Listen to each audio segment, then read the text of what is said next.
As a lifelong North Carolina fan, it is absolutely disheartening and downright disgusting to see the results from our basketball program this past season. I mean, I want you to put this through your head.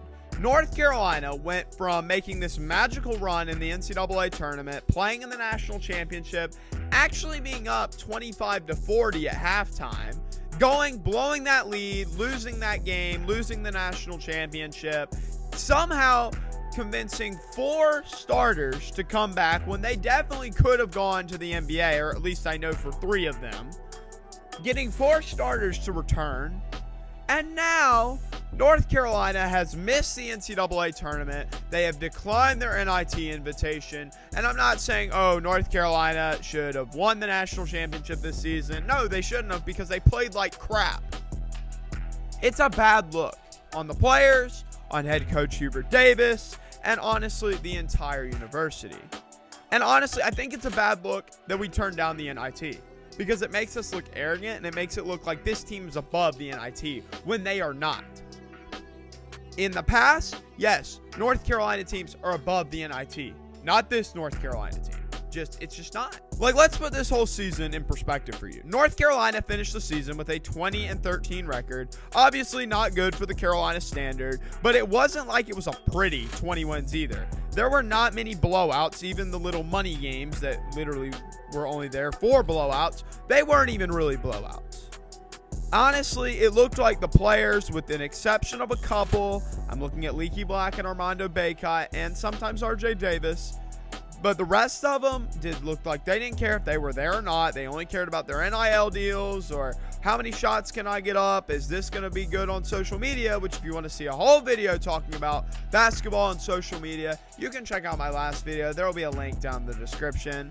But Hubert Davis found himself getting outcoached in almost every single Carolina loss, and even some Tar Heel wins he got outcoached. And now there's that whole rumor of, oh, who's coming and who's going. Well, we already know that Justin McCoy and Tyler Nickel are transferring. We have heard the rumor of Caleb Love. He's cleared his Instagram of all things North Carolina, and he's put on this logo. It says, "You can't break me." So, yeah, I mean, that could be a whole video in itself, talking about Caleb Love and his fall off. I don't really want to dog Caleb Love. I don't want to. I'm gonna have to say I love Caleb Love.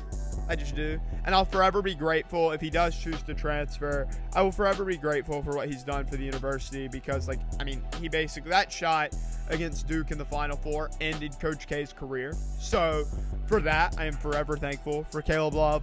But this season was not good for him. Okay, it was a down year for Caleb Love.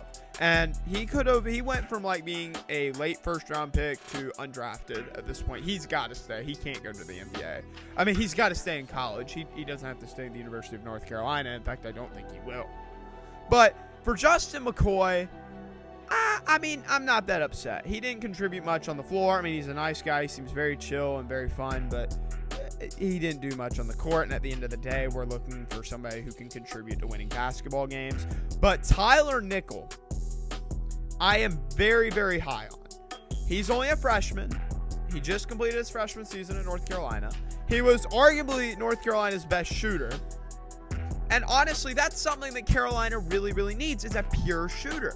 So I thought that Tyler Nickel would be able to develop into a 4-year player, play really well for those 4 years, become that guy that can just sit there and shoot threes, play a little defense. But now he's gone. He's going to transfer.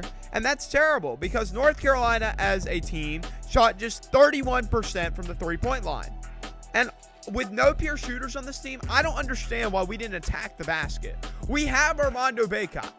Armando Bacot is a top 5 center in college basketball. I made a video in December calling him the best center of college basketball. Now, I don't know that I can say that now, because there's this guy named Zach Edey from Purdue, if in case you haven't already heard of him. But Armando Bacot is still extremely, extremely good. And he could come back next season. I don't know that he will, but I just don't understand why we didn't go to the basket. And even when we did go to the basket, we were out-rebounded. North Carolina doesn't get out-rebounded. So for that to happen, it's just weird. It seems off. And, I mean, we didn't run in transition. We did not pass the ball. We didn't get assists like we normally do. It was just a bad year for Carolina basketball.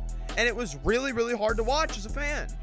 I mean, there were several games I just turned off because I was like, I can't take it anymore.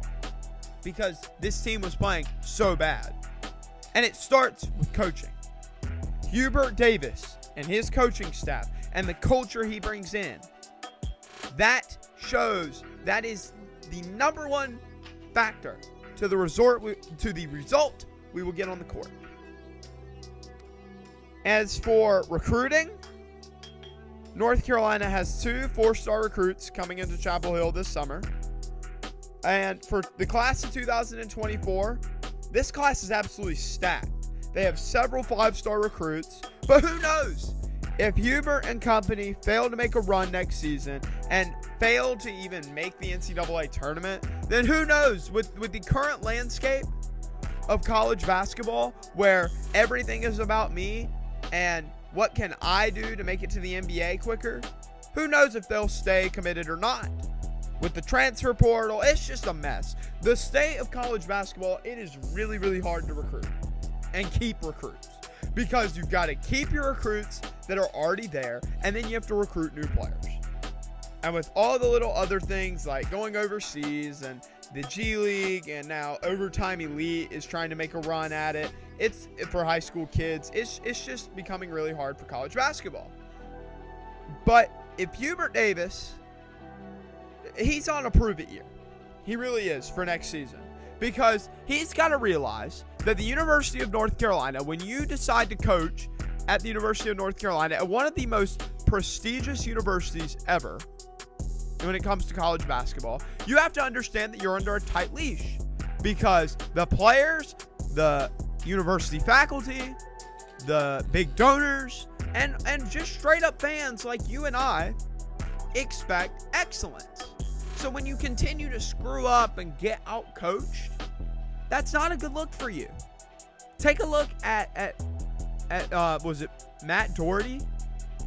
Matt Doherty, I think, took North Carolina to the Final Four his first season. And then he was fired just a few years later, and we hired this guy named Roy Williams. Maybe Hubert Davis needs to talk to Roy Williams, because his playbook is a disaster right now. He doesn't really know how to coach. It doesn't look like he knows how to coach. Just take a look at other coaches, even in the ACC. Look at Jon Scheyer. I hate Duke with every bone in my body, but I know good and well that Jon Scheyer is out coaching Hubert Davis right now. I mean, Jon Scheyer is undefeated against North Carolina as a head coach. That's terrible. North Carolina has got to get their program under control. Anyways, y'all, that's it for today's video. I hope you enjoyed it. If you did, show by hitting the like button and subscribing. It absolutely means the world to me when you guys hit that red subscribe button, and it helps me out a ton with analytics. Comment down below, where do you think North Carolina needs to head as a program? What do you think about these other recruits that we have and some of the players we have on our own roster right now? Just let me know. I really do. I love hearing from you. Until next time, I want you to have an awesome day, and I'll see y'all later.